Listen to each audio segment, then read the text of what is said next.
Hello दोस्तों, मैं हूं श्रुति। आज मैं आपके लिए लेके आई हूं प्रिंसेस एजेंट का एपिसोड नंबर 26 to 30 इन हिंदी। उससे पहले आपसे रिक्वेस्ट है कि अगर आपने मेरे चैनल को सब्सक्राइब नहीं किया है तो प्लीज़ चैनल को सब्सक्राइब कर लीजिए। तो चलिए अब हम शुरू करते हैं। एपिसोड की शुरुआत में दिखाते हैं जिंग शाइलो यानशन को उठाती है कि तुम्हें उठना होगा, तुम्हें जीना होगा अपने सपने पूरे करने के लिए, जो तुमने खोया है उसे वापस लेने के लिए।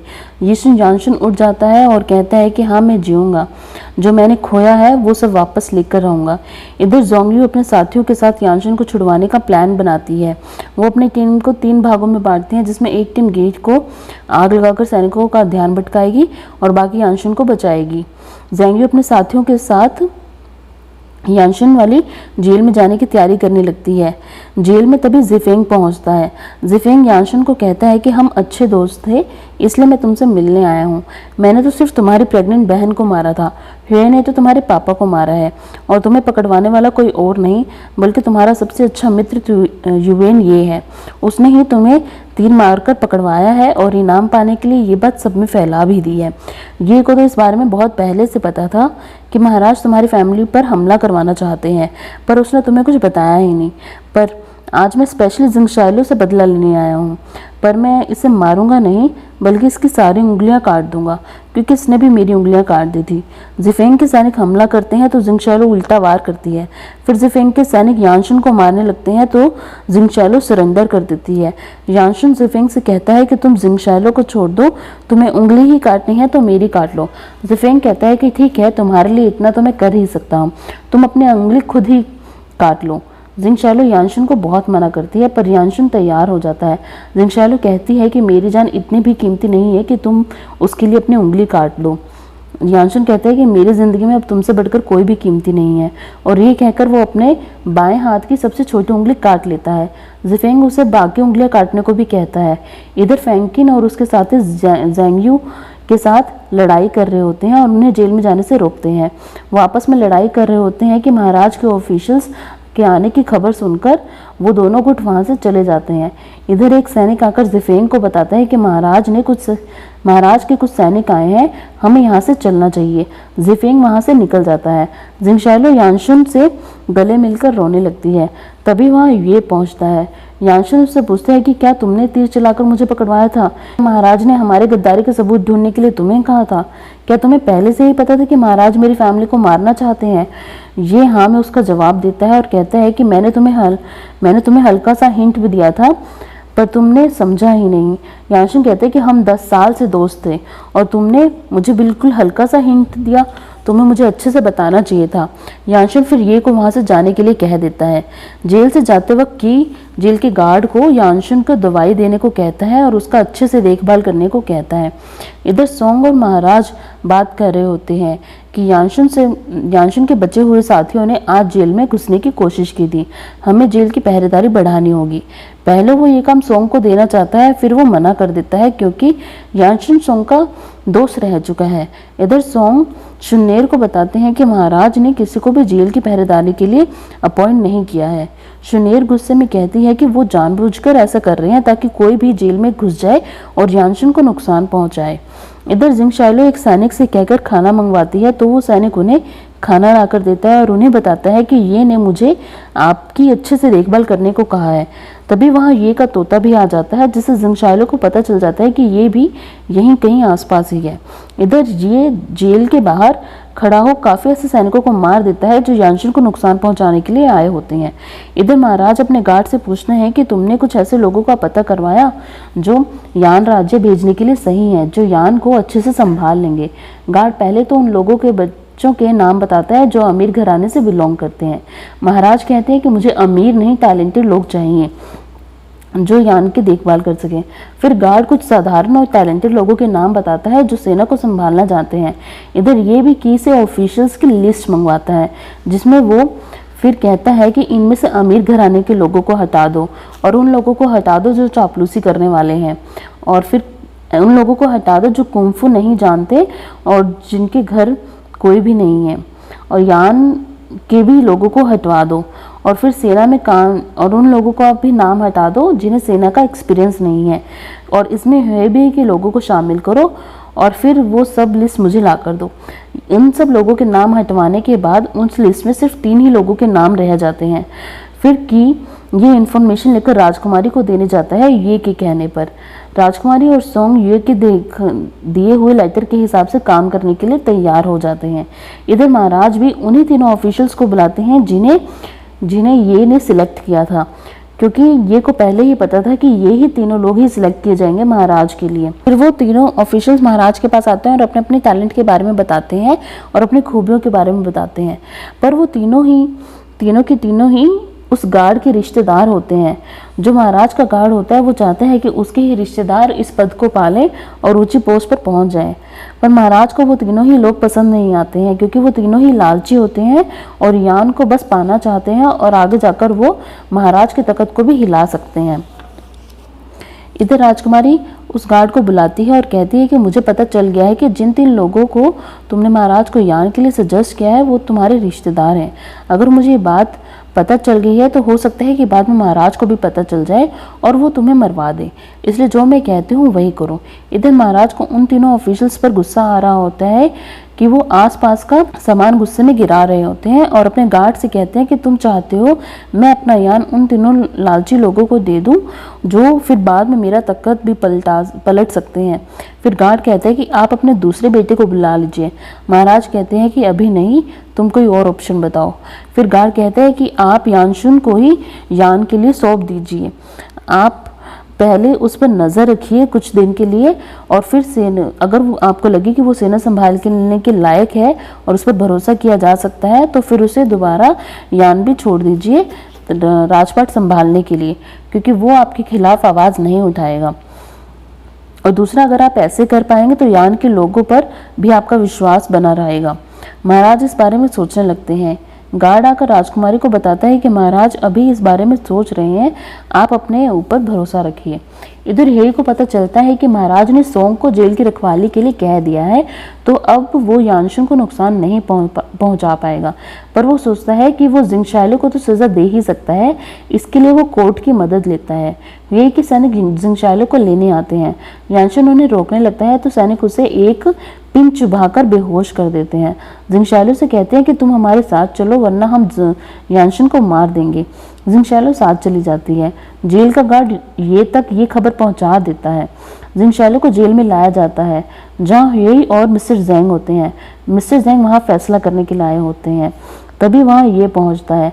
ज़ैंग ये से कहते हैं कि वैसे तो जिंगशाइलो ग्रीन हिल कोर्टयार्ड की नौकरानी है और तुम्हें ही उसे सज़ा देनी चाहिए। फिर हेई के दादाजी मिस्टर शी एक बहुत बड़े ऑफिसर्स थे और हेई के कहने पर ही हम इस मैटर को देख रहे हैं। ये हेई से कहता है कि ये मेरी मेड है और इसे सज़ा मैं ही दूंगा। हेई जिंगशाइलो का गला पकड़ता है और कहता है कि इसने मेरे दादाजी को मारा है, मैं इसे यूं ही तुम्हारे साथ जाने नहीं दे सकता। तभी ये जिंगशाइलो को एक पिन मारता है जिससे जिंगशाइलो के मुंह से खून निकल पड़ता है और उसके खून ब्लॉक हो जाता है और नसें चलना बंद हो जाती हैं। फिर मिस्टर ज़ैंग उसकी नसों को चेक करते हैं तो और उसे मरा हुआ घोषित कर देते हैं। फिर ये से कहता है कि ये मेरी मेड थी और इसे सज़ा मैं ही दे सकता था, इसने ऑफिशियल को मारा था तो इसलिए मैंने इसे मार दिया है और अब मैं इसकी बॉडी को यहाँ से लेके जा रहा हूँ। फिर ये के कहने पर कीस जिंगशाइलो के शरीर को उठाकर ग्रीन हिल कोर्टयार्ड लेकर जाने लगता है। तभी महाराज ये को बुला लेते हैं तुरंत। कीस जिंगशाइलो को महल ले जाता है और ये इधर महाराज के पास पहुंचता है। महाराज पहले तो उसे बिठा कर रखते हैं। ये का ध्यान सिर्फ समय पर होता है, क्योंकि अगर उसने उस समय पर वह पिन जिंगशाइलो के शरीर से नहीं निकाली और उसका इलाज नहीं किया तो जिंगशाइलो सच में ही मर जाएगी। वो बहुत चिंता में होता है। तभी महाराज ये को कहते हैं कि अब से बॉर्डर पर जाकर तुम देश की रक्षा करो और आइज ऑफ गॉड को ये को सौंप दो। ये तैयार हो जाता है और जल्दी से महल पहुंचता है, जहां पर जाकर उसे पता चलता है कि ज़ैनम्यो ने जिंगशाइलो को मरा हुआ घोषित कर दिया है और उसकी बॉडी को जलाने के लिए भेज दिया है। ये तुरंत अपने सैनिकों के साथ उस जगह के लिए निकल जाता है। रास्ते में फ्रैंकिन और उसके साथी ये पर हमला करते हैं। ये सभी सैनिकों पर हमला करके और उनके मेन सैनिक को मारकर आगे बढ़ता है। उसे उस जगह काफी लाशें दिखती हैं। वो जिंगशाइलो को ढूंढता है। एक इंसान ने एक लाश जला दी होती है। वो उससे पूछता है कि तुमने अभी जिसकी लाश जलाई है वो कौन थी। वो इंसान उसे बताता है कि वो एक लड़की की लाश थी जिसने कैदी वाले कपड़े पहने हुए थे। ये सैनिक आंखों की मदद से उस आग को बुझाता है, पर तब तक शरीर पूरा जल चुका होता है और ये के हाथ में जिंगशालुक की अंगूठी लगती है, जिससे उसे विश्वास हो जाता है कि जिस बॉडी को जलाया गया है वो जिंगशालुक की ही बॉडी थी। और फिर वो ये सोचकर बहुत ज़्यादा उदास हो जाता है। इधर यानशुन को होश आता है और वो सैनिक को गेट खोलने के लिए कहता है। वो सैनिक गेट खोलने से मना कर देता है और कहता है कि मैंने ये को पहले ही बता दिया था कि जिंगशालुक को ह्वे के सैनिक ले गए हैं, शायद उन्होंने उसे बचा लिया हो। यानशुन भी काफ़ी उदास हो जाता है क्योंकि उसे नहीं पता होता कि क्या अब जिंगशालुक जिंदा है या मर चुकी है। इधर ह्वे ये के पास आकर आइज ऑफ गॉड को उसे सौंपने के लिए कहता है। ये जिंगशालुक की मौत के गम में शराब पी रहा होता है, तभी वो ह्वे को आइज ऑफ गॉड के कमरे में लेकर जाता है और बताता है कि इस कमरे में इस देश का हर बड़े ऑफिशियल का हर राज छुपा है, जो राज किसी को नहीं पता, अब से वो तुम्हें पता होगा, दुनिया तुम्हारे पीछे होगी। फिर वो उसे एक बटन दिखाता है और कहता है कि अगर तुमने इस बटन को दबाया तो आइज ऑफ गॉड का ये कमरा खुद ब खुद नष्ट हो जाएगा। फिर वो ह्वे से कहता है कि इस कमरे में ये राज तक भी छुपाया है कि शी तुम्हारे दादाजी तुम्हारे दादा ही थे या वो तुम्हारे पिता थे, जिन्होंने तुम्हारी माँ के साथ हो सकता है कुछ ज़बरदस्ती की हो और तुम पैदा हुए हो। ह्वे को ये सुनकर बहुत गुस्सा आता है और वो उस बटन को दबा देता है और तभी वहाँ आग लग जाती है। ये तो पहले ही आराम से निकल जाता है, पर ह्वे बड़ी मुश्किल से अपनी जान बचा पाता है। इधर महाराज को भी आइज ऑफ गॉड के जलने की खबर मिलती है, पर वो इस पर कुछ खास प्रतिक्रिया नहीं देते और अपने गार्ड से कहते हैं कि यानशुन को जेल से छोड़ दो और उसे 3 साल तक ओरिएले कोर्टयार्ड में बंद करके रखो। अगर उसका व्यवहार 3 साल तक सही रहा तो हम उसे दोबारा यान का राज्य संभाल देंगे। अगर यानशुन को मारा तो बाकी लोग यान राज्य को पाना चाहेंगे और मेरे तख्त को पलटने की कोशिश करेंगे, जो मैं होने नहीं दूंगा। यानशुन को जेल से रिहा किया जाता है, जहां उसे बाहर आकर जिंगशालो और ज़ेंग्यू मिलते हैं। जिंगशालो को देखकर यानशुन मन ही मन में खुश हो जाता है और फिर वो तीनों मिलकर ओरिएले कोर्टयार्ड पहुंचते हैं, जो चारों ओर से सैनिकों से घिरा होता है। जिंगशालो खाने को देखती है पर किचन में कुछ नहीं होता है। ज़ेंग्यू पूरे कोर्टयार्ड की सफाई करती है। यानशुन भी पानी भरकर उनकी मदद करता है। फिर वो तीनों एक जगह पर बैठकर बातें करते हैं कि ओरिएले कोर्टयार्ड में रहना तो बहुत ही ज़्यादा खतरनाक है, क्योंकि जेल में तो फिर भी थोड़ी पहरेदारी थी, पर यहाँ पे तो कोई भी पहरेदारी नहीं है, बल्कि हमें अरेस्ट करके रखा गया है और ना ही हमारे पास कुछ हथियार हैं। यहाँ पर कोई भी ऑफिशियल आकर यानशुन को मारने की कोशिश कर सकता है और यान को पाने के लिए वो यानशुन को मार सकता है। यानशुन कहता है कि यहाँ पर अगर कोई भी आए तो उसे मार दो बिना सोचे समझे। तभी यानशुन जिंगशालो से पूछता है कि तुम कैसे बची। जिंगशालो उसे पूरी कहानी बताती है कि ये ने उसे कैसे पिन मारा था और बाद में ज़ेंग्यू ने उसे कैसे बचाया और उसकी बहनों से भी मिलवाया। रात को जिंगशालो पहरेदारी करने को बैठती है तो यानशुन उसे सोने को कहता है, पर जिंगशालो यानशुन को आराम करने को कहती है। फिर थोड़ी देर बाद यानशुन बाहर आता है और जिंगशालो को सोया हुआ देखता है। वो जिंगशालो को गोद में उठाकर बिस्तर पर सुला देता है और खुद पहरेदारी करने लगता है। रात को ह्वे अपने कुछ सैनिकों यानशुन को मारने के लिए भेजता है कि ये अपने सैनिकों के जरिए यानशुन के सैनिकों को मरवा देता है। यू को इस बात का पता चलता है कि ये चुपके से यानशुन की मदद कर रहा है, तो वो खुश हो जाता है। अगली सुबह ज़ेंग्यू यानशुन को पानी देने लगती है तो जिंगशालो कहती है कि क्या तुमने पानी को चेक कर लिया है। ज़ेंग्यू फिर वो उस पानी को एक पक्षी को पिलाती है। पक्षी वो पानी पीकर मर जाता है। जिंगशालो और सब फिर ये तय करते हैं कि आज से जो भी खाना आएगा या पानी आएगा पहले उसे पशु पक्षी को खिलाकर चेक किया जाएगा। दूसरी तरफ ज़ेंग्यू अपने साथ चारों ओर लड़कियों को मिला लेती है अपने ग्रुप में, जो यान राज्य से ही होती हैं और शेंगन को अपना दुश्मन मानती हैं। उसी रात कुछ सैनिक दोबारा यानशुन पर हमला करते हैं। यानशुन, जिंगशालो और ज़ेंग्यू सभी सैनिकों को मार देते हैं। तभी महाराज के सैनिक अंदर आ जाते हैं और कहते हैं कि कोर्टयार्ड में तलवार या किसी भी तरह का हथियार नहीं रखा जा सकता।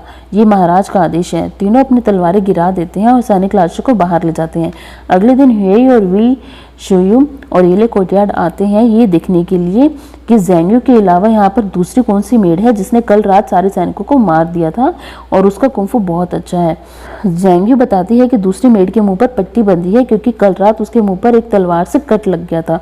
ये अपने सैनिकों को बोल जिंगशालो को बाहर बुलवाता है। जिंगशालो ने अपने मुंह पर पट्टी बांधी होती है जिससे ह्वे को पता नहीं चलता कि वो जिंगशालो ही है। शुयू उसकी पट्टी खोलने के लिए सैनिकों को कहता है। इस बात पर यानशन को बड़ा गुस्सा आता है पर वो कुछ नहीं कर सकता। तभी राजकुमारी आकर उसे रोक देती है और कहती है कि मेरे पिताजी ने हुएई और शुयू को तुम्हारी सेवा करने के लिए भेजा है, यानशन की रक्षा करने के लिए भेजा है, और तुम दोनों मिलकर यानशन को तंग कर रहे हो। यहाँ यानशन मालिक है और तुम दोनों नौकर हो। वो दांत लगाकर हुएई और शुयू को भेज देती है। यानशन शुनेर से कहता है कि पुराना यानशन मर चुका है और शायद जो अब ये यानशन है वो भी ज़्यादा दिन तक जिंदा नहीं रह पाएगा, इसलिए तुम मुझे छोड़कर अपनी ज़िंदगी में आगे बढ़ जाओ। राजकुमारी जाने से पहले यानशन को अपने हाथों से कुछ ड्राई फ्रूट खिलाती है और वहाँ से चली जाती है। थोड़ी देर बाद यानशन की तबीयत खराब होने लगती है। जिंगशालो चेक करती है तो पता चलता है कि उन ड्राई फ्रूट्स में जहर था, पर जिंगशालो को विश्वास होता है कि राजकुमारी ने जानबूझकर ऐसा नहीं किया होगा, क्योंकि वो यानशन को कोई नुकसान नहीं पहुंचा सकती हैं। फिर जिंगशालो छुपकर कोर्टयार्ड से बाहर निकलती है, क्योंकि कोर्टयार्ड से बाहर जाने की अनुमति किसी को नहीं होती। वो सैनिकों से छुपकर कोर्टयार्ड से बाहर निकलकर एक दुकान से जहर की दवाई लेने लगती है। वापस आते वक्त सैनिक उसे देख लेते हैं। जिंगशालो दवाई तो छुपा लेती है पर सैनिक उसे बहुत मारते हैं, पर जिंगशालो महाराज के सैनिकों पर अपना हाथ नहीं उठा सकती। वो यानशन को दवाई पिलाती है, उसकी सेवा करती है। यानशन होश में आता है और जिंगशालो को देखकर पूछता है कि तुम्हें इतनी सारी चोट कैसे लगी। जिंगशालो बता देती है और कहती है कि हम बाद में उन सैनिकों को सबक सिखा देंगे। फिर यानशन को अपने हाथों से दवाई पिलाती है। इधर ये को भी अभी भी जिंगशालो की बहुत याद आती है। वो अपनी तलवार में जिंगशालो के घुंघरू बांध लेता है। इधर ये शुयू को यानशन को मारने के लिए उकसाता है। शुयू अपने सैनिकों को के साथ ओरियले कोर्टयार्ड पर हमला बोल देता है कि आकर ये को शुयू के हमले के बारे में बताता है, तो ये भी ओरियाले कोर्टयार्ड के लिए निकल जाता है। यानशन, जिंगशालो और ज़ैंगियो सैनिकों से लड़ते हैं। तभी शुयू अलग से यानशन पर हमला करने लगता है। यानशन शुयू को काफ़ी चोट पहुंचा देता है। तभी महाराज के सैनिक यानशन को रोकने को कहते हैं और अपने साथ महाराज के पास चलने को कहते हैं, क्योंकि उसने शुयू को मारने की कोशिश की है। यानशन आराम से सैनिकों के साथ चला जाता है। जिंगशालो के कहने पर ज़ैंगियो राजकुमारी तक ये खबर पहुंचा देती है कि यानशन खतरे में है और उन्हें राजकुमारी की मदद चाहिए। इधर हुएई के लोग शुयू के सैनिकों की लाशें दिखाने लगते हैं, ताकि महाराज को पता ना चल सके कि शुयू ने यानशन पर हमला करवाया था, ना कि यानशन ने शुयू को मारने की कोशिश की थी। जिंगशालो आकर तभी की तभी हुएई के सैनिकों को रोक लेती है और उनसे लड़ाई करते वक्त जिंगशालो के कंधे पर भी तलवार का घाव हो जाता है। फिर के सैनिक आकर हुएई के सैनिकों को मार देते हैं। इधर महाराज के पास एक सुंदर दासी आती है, जिसे देख महाराज मोहित हो जाते हैं और उसके साथ सो जाते हैं। महाराज का गार्ड महाराज को यानशन के मैटर के लिए बुलाने आता है। महाराज उस मेड का प्रमोशन करवा देते हैं और राज दरबार में आते हैं। शुयू कहता है कि यानशन ने जानबूझकर मुझे मारना चाहा था, मैं तो बस वहाँ चेक करने गया था कि सब ठीक तो है ना। यानशन अपनी सफाई पेश करता है। तभी राजकुमारी आकर महाराज को बताती है कि शुयू ने ही यानशन पर हमला करवाया था। शुयू के सैनिकों की लाश बाहर पड़ी है। महाराज के कहने पर सोंग लाशों को चेक करने जाता है और आकर बताते हैं कि हाँ, ये लाशें सिर्फ शुयू के सैनिकों की ही हैं। फिर महाराज यानशन को छोड़ देते हैं और शुयू को 20 जिंदे मारने की सजा सुनाते हैं। यानशन कोर्टयार्ड वापस आता है और जिंगशालो और ज़ैंगियो को बताता है कि महाराज ने शुयू को 20 जिंदे मारने की सजा दी है। जिंगशालो कहती है कि महाराज सिर्फ सजा देने की फॉर्मेलिटी कर रहे हैं, पर वो सच में यही चाहते हैं कि यानशन ही मारा जाए। हमें आगे से और भी चौकन्ना रहना होगा। जिंगशालो कमरे में आकर अपने घाव को साफ कर रही होती है कि तभी यानशन वहां पहुंचता है। जिंगशालो के घाव को देखकर उसे गुस्सा आता है और वो शुयू को मारने के लिए जाने लगता है। जिंगशालो उसे पीछे से रोक लेती है और उसे कहती है कि उसका घाव इतना बड़ा नहीं है, पर अगर अभी उसने ऐसा कोई कदम उठाया तो यानशन की जान को खतरा हो सकता है और वो अपना मिशन पूरा नहीं कर पाएगा। जिंगशालो के समझाने पर यानशन रुक जाता है और इधर ये एक कपड़े में सामान बांधकर हुएई के महल में पहुंचता है। तब महल में हुएई नहीं होता है। ये सभी सैनिकों को मरवाकर और एक खुफिया रास्ते के जरिए रेड हिल कोर्टयार्ड की रानी से मिलता है और उसे एक पोटली खोलकर एक घाघरा दिखाकर पूछता है कि ये घाघरा जिले पैविलियन में मिला है, ये घाघरा किसका है और इसका संबंध क्या मेरी माँ से है। वो औरत ये को बताती है कि वो घाघरा उसका ही है। वो औरत ये की माँ की आंटी होती है। ये की माँ को बचाने के लिए उसने उस रात अपने कपड़े उससे बदल लिए होते हैं और उसकी जगह ये की माँ की जगह खुद शी के पास पहुंच जाती है। शी उस औरत के साथ बहुत ही बुरा व्यवहार करता है और सालों तक उसे महल में बंद रखता है, जहां 2 बहरी दासी उसकी सेवा करती हैं। ये के पूछने पर वो बताती है कि शी ने उसे इसलिए नहीं मारा ताकि वो लियांग राज्य के जासूसों के खिलाफ उसे इस्तेमाल कर सकी। ये कह वो ये से कहती है कि आज के लिए बहुत हुआ, अगर तुम और कुछ जानना चाहते हो तो हम फिर कभी बात करेंगे, अभी मैं इससे ज़्यादा कुछ नहीं बता सकती। वापस जाते वक्त वो उस औरत को ग्रीन हिल कोर्टयार्ड में शिफ्ट करवा देता है और यही से कहता है कि मुझे पता चल गया है कि तुम लियांग राज्य के जासूसों से मिले हुए हो। अगर मैंने ये बात महाराज तक पहुंचा दी तो तुम बच नहीं पाओगे, इसलिए मैं चाहता हूँ कि तुम भी शेंगन के बाहर चले जाओ और रॉयल फैमिली के लोगों की कब्र की रक्षा करो। मैं और तुम दोनों ही एक साथ शेंगन की सीमा से बाहर चलते हैं, मैं बॉर्डर पर और तुम कब्रों पर। इधर ये यानशुन के लिए उसकी तलवार भिजवाता है एक सैनिक के हाथ। वो सैनिक बताता है कि आज से हम यहाँ की पहरेदारी थोड़ी कम कर देंगे, कोई भी पर्सन और येले कोर्टयार्ड में आ और जा सकता है, सिर्फ यानशुन के अलावा। सैनिक के जाने के बाद ज़ैंग यू कहती है कि फिर तो जो खबर हमें मिली है कि युएन हुई और युएन ये दोनों ही शेंगन की सीमा को छोड़कर जा रही हैं, ये बात सच है, तभी यहाँ की पहरेदारी कम की जा रही है। यानशुन कहते हैं कि चाहे हमारा सबसे बड़ा दुश्मन हेई शेंगन की सीमा से बाहर जा रहा है, पर फिर भी हमें चौकन्ना रहना होगा। यानशुन के साथ एक और साथी एजिंग जुट जाता है जो यांग राज्य से ही होता है और उसके पिता को भी महाराज ने मरवा दिया होता है। इधर ये जिंगशालो की याद में उसकी भी एक कब्र खुदवाता है और उसकी तलवार को उसकी कब्र के पास रख देता है। जाने से पहले वो यानशुन से मिलने की कोशिश करता है, पर यानशुन उससे मिलने से मना कर देता है। इधर डोंग फेंजी शियांग से मिलता है। शियांग इस समय बॉर्डर की रक्षा कर रहा होता है। शियांग डोंग फेंजी से कहता है कि अब यानशुन से नहीं रहे तो तुम मेरे साथ रह सकते हो और कल से ये भी बॉर्डर पर हमारे साथ काम करने के लिए आ जाएगा, पर वो एक रॉयल फैमिली से बिलोंग करता है तो मुझे नहीं लगता कि वो बॉर्डर पर ज़्यादा दिन तक काम कर पाएगा। फिर ये बॉर्डर पर पहुंच जाता है और शियांग से मिलता है। शियांग आते ही उसे एक मिशन पर भेज देता है। इधर जिंगशालो अपनी बहन और भाई लिंगजी की कब्र पर आती है तो वो साथ में अपनी भी कब्र देखती है, जिसको देखकर उसे पता चल जाता है कि ये कब्र ये नहीं उसकी याद में बनाई है। वो अपनी कब्र के ऊपर से अपनी तलवार उठाती है और वापस ओरियले कोर्टयार्ड आ जाती है। वो यानशुन की कुंफू सुधारने में भी मदद करती है। इधर ये अपने मिशन में काफ़ी सैनिकों को मार देता है, पर बीच में वो काफ़ी सैनिकों से गिर जाता है, तो तभी शियांग आकर ये की मदद करता है और ये और शियांग जीत कर वापस आ जाते हैं। ये शियांग से कहता है कि मुझे तुमसे और ट्रेनिंग लेने की ज़रूरत है ताकि वो भी युद्ध के समय पर अच्छा परफॉर्मेंस दिखा सके।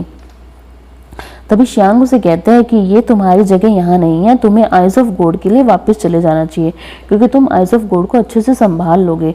अगर हमारे देश के राज किसी तरह लीक हो गए तो हम कभी नहीं जीत पाएंगे, इसलिए तुम्हें आइज ऑफ गॉड को संभालने के लिए यहाँ से चले जाना चाहिए। इधर जिंगशालो और येले कोर्टयार्ड में यानशुन की रक्षा के लिए कुछ खुफिया हथियार बनाती है, जिससे अगर कोई भी आए तो वो उन जाल में फंसकर मर जाए और वहां लगे तीर भी अपने आप चल जाए, जिससे काफ़ी सारे सैनिकों को एक साथ मारा जा सके। वो उस जाल को बना लेती है और येले कोर्टयार्ड में अच्छे से बिछा देती है। शियू दोबारा अपने सैनिकों से यानशुन पर हमला करवाता है। इस बार कई सैनिक जिंगशालो के बनाए हुए जाल में फंस जाते हैं, बाकी सैनिकों को वो चारों मिलकर भगा देते हैं। फिर जिंगशालो यानशुन और ज़ैंग यू से कहती है, युएन, जाओ और वी, ये तीनों फैमिली हमारी जान के पीछे पड़ी हैं, हमें इन तीनों को ही अपने रास्ते से हटाना होगा और इन तीनों को ही एक साथ रास्ते से हटाने के लिए हमारे पास एक ही तरीका है। हमें पुराने महाराज की बनी हुई कब्र को किसी न किसी तरह तोड़कर उसे नुकसान पहुंचाकर हम उन तीनों फैमिली को नुकसान पहुंचा सकते हैं, क्योंकि उसमें से एक फैमिली ने तो उस कब्र का सामान दिया था, उसको बनाने का सामान दिया था, दूसरी फैमिली ने उस कब्र को बनाया था और तीसरी फैमिली ऐसी है जो उस कब्र की अब रक्षा कर रही है। तो अगर हम पुराने महाराज की कब्र को नुकसान पहुंचा देंगे तो महाराज बहुत गुस्सा हो जाएंगे और तीनों ही फैमिली को सज़ा दे सकते हैं, और जिससे हमारे दुश्मन कम हो जाएंगे। जिंगशालो और ज़ैंग यू रात को अंधेरे में मकबरे के पास पहुंचती हैं। इधर की और ये रात को मकबरे की पहरेदारी कर रहे होते हैं।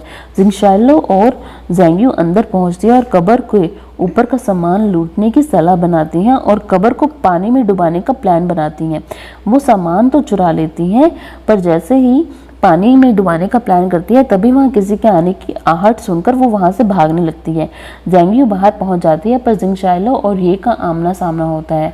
दोनों लड़ने लगते हैं, पर दोनों ने ही अपने चेहरे पर नकाब पहने होते हैं, जिससे दोनों को नहीं पता चल रहा होता कि वो किससे लड़ रहे हैं, और वहाँ पर पहले ही बहुत अंधेरा होता है। लड़ाई करते वक्त दोनों की तलवारें आपस में बदल जाती हैं। जिंग शाओ मौका पाकर वहाँ से निकल जाती है। ये बाहर आकर की को वो तलवार देता है। कि उस तलवार को देखकर कहते हैं कि ये तलवार तो जिंग शाओ की है, और एपिसोड यहीं खत्म हो जाता है। दोस्तों, अगर आपको वीडियो पसंद आई हो तो प्लीज़ लाइक का बटन दबाइएगा और मेरे चैनल को सब्सक्राइब कीजिएगा। Thank you very much.